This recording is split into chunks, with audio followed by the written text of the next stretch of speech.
Rudolf Steiner Official is glad to produce, publish and offer. From the Middle Ages to the Renaissance. December 20th, 1904, Berlin. We are now halfway through the Middle Ages, with the 11th, 12th, 13th and 14th centuries before us. This period is important, full of significance, because in it we can study the rise of the great empires. In studying antiquity, too, we learn of great state dominions, but they lie so far behind us that a true, historical judgment is difficult. In the Middle Ages, however, we see what is called empire, evolving from apparently insignificant causes. For, if an empire is something which has a communal army, a constitution, and courts of justice, there was no such thing in Germany. As late as the 13th and 14th centuries, these regions were still divided into separate, individual territories. Not until the reign of Henry III, 1039 to 1056, did something occur which was instrumental in uniting the state territories, for this emperor succeeded in combining the individual tribal dukes into a kind of imperial official department. Before, they had taken their supreme position from the special characteristics of the tribe. Now they had become ministers of state, liegemen of the emperor. Gradually an equalization of the lower vassals took place who, from freemen, became, with the ministers, liegemen of the emperor.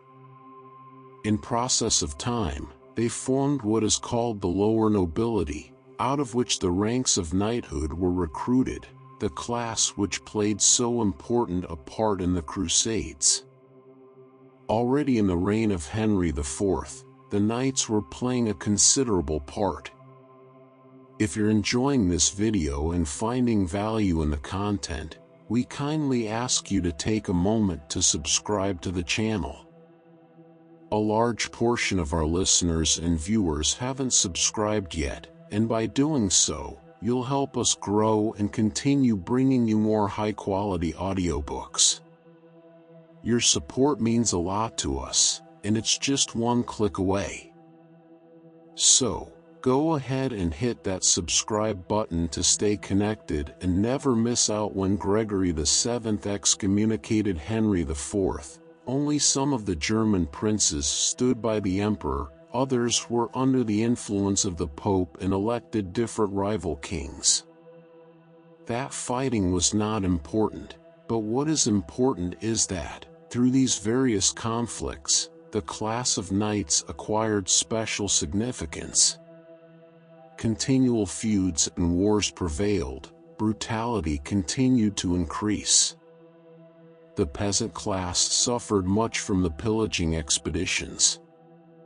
The last free peasants could no longer hold out, and were swallowed up by the lords and dukes, and these again by the kings. And from this unedifying process we see arise what we know as empire.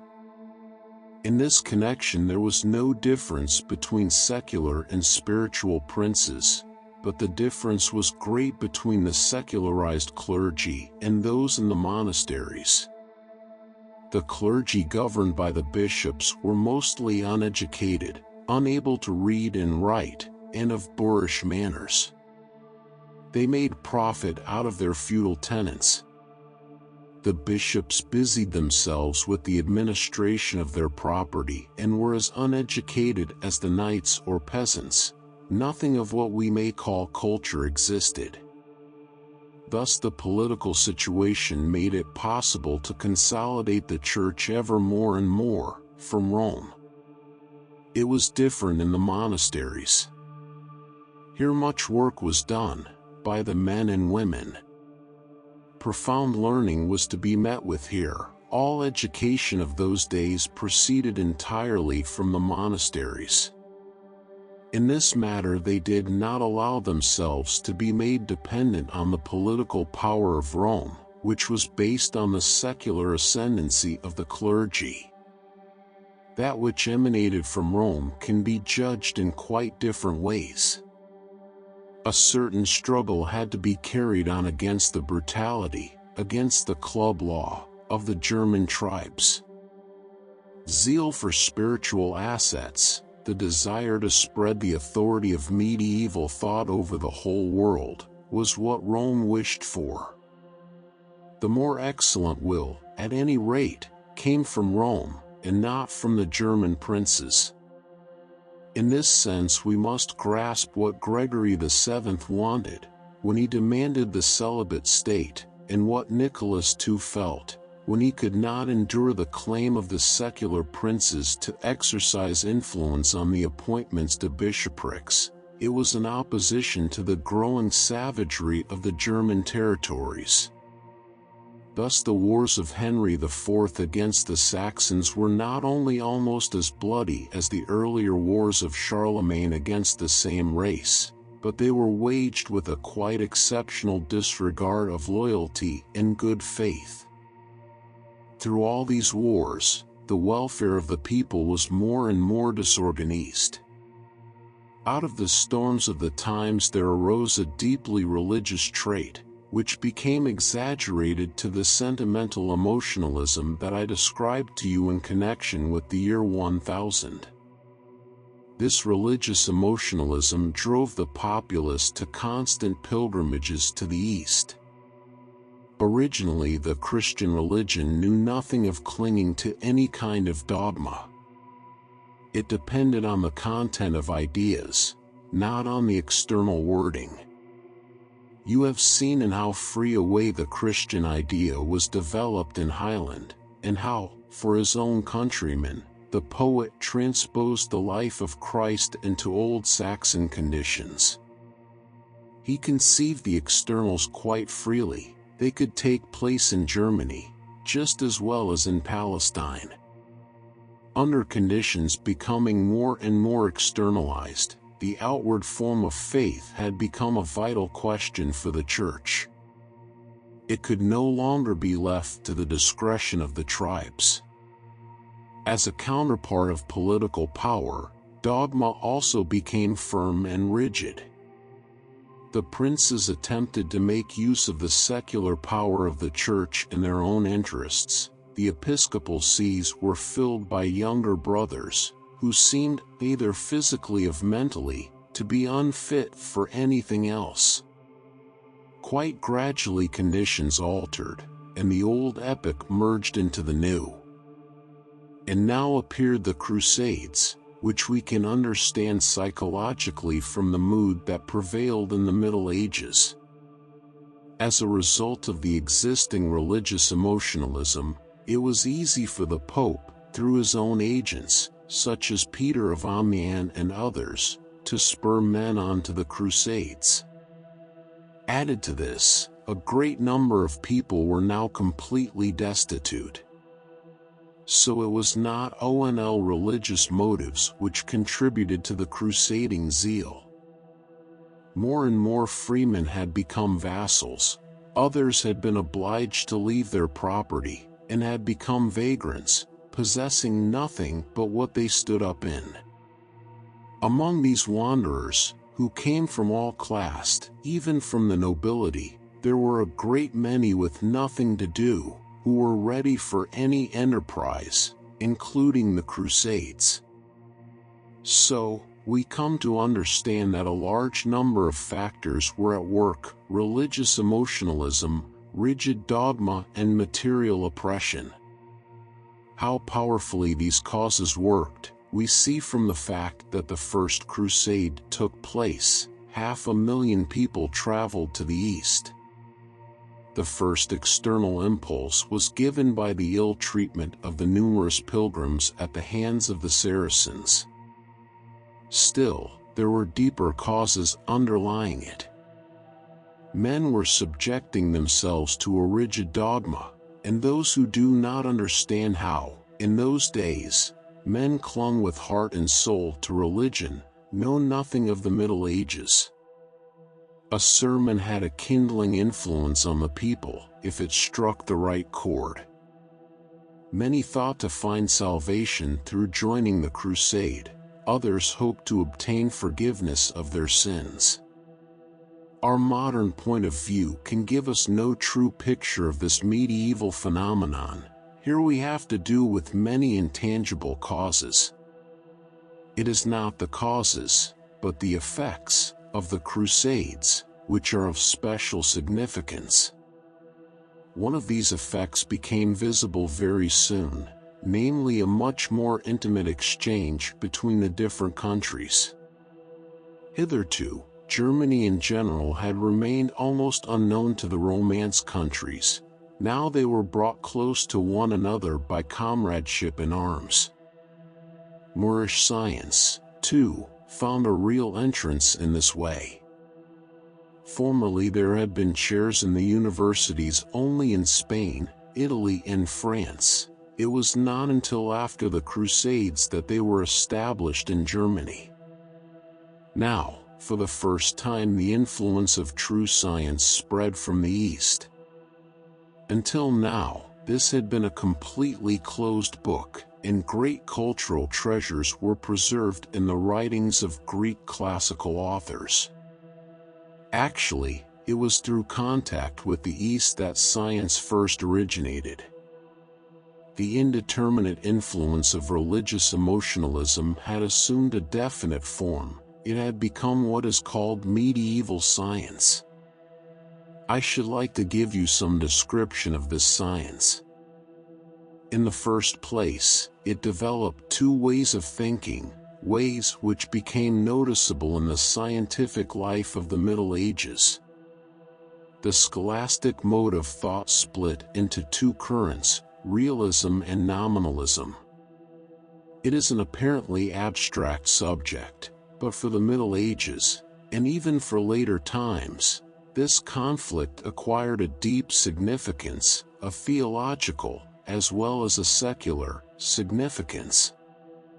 Scientists are divided into these two camps. Nominalists means those who believed in names, realists are those who believe in actuality. Realists, in the sense of the Middle Ages, were those who believed in the reality of thought, in a real meaning, to the universe. They assumed that the world has a meaning and did not come into being by chance. From the standpoint of materialism, this may seem a foolish point of view, but one who does not regard this thought as an empty flight of fancy, must admit that the idea of a cosmic law, which men seek and find within themselves, has significance also for the world. The nominalists were those who did not believe that thoughts are anything real, who saw therein only names given at random, things of no significance. All those who think to see, in what human thinking achieves, mere blind fortuity, those like Kant and Schopenhauer, who conceives the world as idea, form an outgrowth from medieval nominalism. These currents divided the army of monks into two camps. It is noteworthy that in such weighty matters, the Church exercises no compulsion, and, so far as learning is concerned, calmly affirms that the question may be raised whether the Divine Trinity is not also only a name, and that consequently nothing is real. Nevertheless, you see from this the wide freedom of the medieval Church. Not until the end of this period do the persecutions of heretics begin, and it is significant that the first inquisitor in Germany, Conrad of Marburg, was assassinated by the populace. It was then that beliefs began to be persecuted. This is an important change of front. How free ecclesiastical thinking had been before, you can see from the great teacher and thinker, Albertus Magnus, 1193 to 1280. He was a man conspicuous for learning, delving deeply into every kind of science. He had mastered ecclesiastical scholarship, Arabian knowledge, natural history, and physics. The people regarded him as a magician. Learning and popular superstition exploited by the secularized clergy jostled each other severely. Now the cities come to the fore. Here we see the rise of a powerful citizen class. Manufactures flourish, and guilds are formed. And no longer need the artisans stop beneath the oppression of the lords of the manor, as the serfs were wont to do. Soon kings and princes form alliances with the medieval cities. The Emperor Frederick Barbarossa fought for years with the cities of North Italy. A strong feeling of freedom and a sense of definite personal value developed among the citizens. Thus, on the one hand, we see, in the country, religious conviction together with increasing external oppression, and, in the towns, a free citizenship. The citizens were bound, it is true, by a strictly regulated guild organization, yet that in itself contributed to the freedom of the cities, whereas life in the country was withering away under club law and brutality. After the Crusades, the knights lapsed into an empty court life, leading nowhere. They occupied themselves with feuds, tournaments and passages of arms. Their manners became more and more rough. As time went on, the pursuit of love, in particular, assumed most ridiculous forms. Knights who could write poems composed odes to their lady loves, others paid court to them in different ways. Great ignorance was combined with this court life. The men were almost all uneducated, the woman had to be able to read and write. The women occupied a peculiar position. On the one hand, they were idolized, on the other, they were enslaved. A kind of barbarism prevailed, an unbridled life, wherein the ravishing of women was included in the customs of hospitality. Meanwhile, that which was later called culture was growing up in the cities. What was happening there was bound to happen, for new contingencies arise, wherever it is possible to construct in freedom. Real spiritual progress takes place when the industrial life is not cramped. Not that spiritual progress springs from material progress, but true spiritual progress is found where industrial life is not oppressed and confined. Thus, at this epoch, a rich cultural life made its appearance in the cities. Nearly all that has come to us in works of art, in architecture and discoveries, we owe to this period of city culture. It was from such a rich Italian city culture that Dante rose. In Germany, too, we find important intellectual achievements under this influence. True, the first notable poets, such as Wolfram von Eschenbach, Gottfried von Strassburg, etc., were knights, but without the restraint offered by the cities, these achievements would not have been possible. At the same time, when the breath of freedom was blowing in the cities, university life also sprang up. At first, when a German wished to find higher knowledge, he had to go to Italy, France, etc. Now there arose in Germany itself the first universities: Prague, 1348, Vienna, 1365, Heidelberg, 1386. Freedom dispersed the medieval gloom. The secularized clergy were entangled, like the princes, in wars of self-interest, and the Church had assumed this characteristic. Following the course of these developments, one realizes that the new spiritual current, German mysticism, could only arise in this way, in stark opposition to the secularized clergy. This movement spread particularly along the Rhine, in Cologne, Strasbourg, and South Germany. To it belonged men like Eckhart, Toller, Suso, etc. They had made themselves independent of the Roman clergy, and were therefore declared heretics. Life was made difficult for them in every way. A spiritual trait runs through their writings. They had withdrawn into their human heart, in order to come to a clear understanding of themselves. These independent monks spoke to the heart of the people in an extraordinarily edifying way, in a language unintelligible today, unless one reads the writings of a master Eckhart or Toller. The beauty of the language was implanted in it by mysticism, and the contemporary translations far excelled the later ones in beauty of language. This development of the German language was sharply interrupted by Luther, who produced the German Bible in the most pedantic Philistine idiom of the period, out of which the modern High German has grown. All this took place in opposition to the clergy. What was wished for at that time has, in many departments, not yet been reached.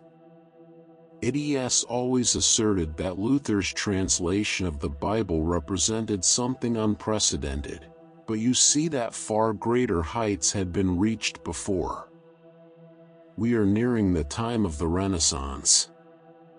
The consolidation of relationships, which had been achieved, consisted essentially in ever larger territories coming under the authority of the ruling princes.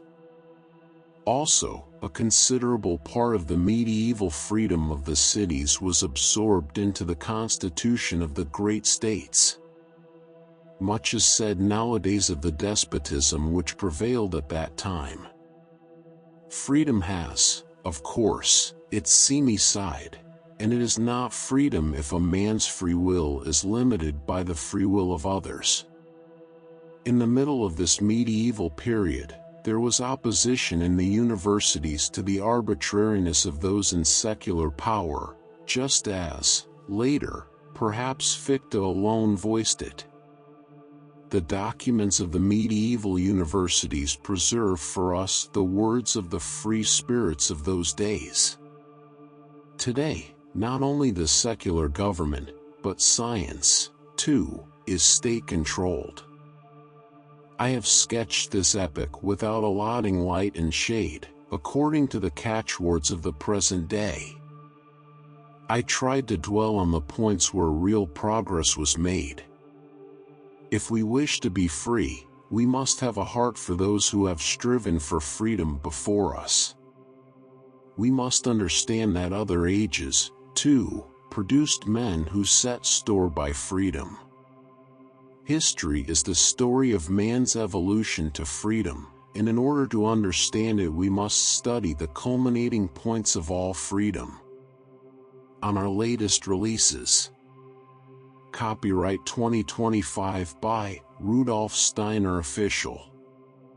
Thank you for listening. Please consider to subscribe, like, and share, to help the channel growth, new videos on a daily basis.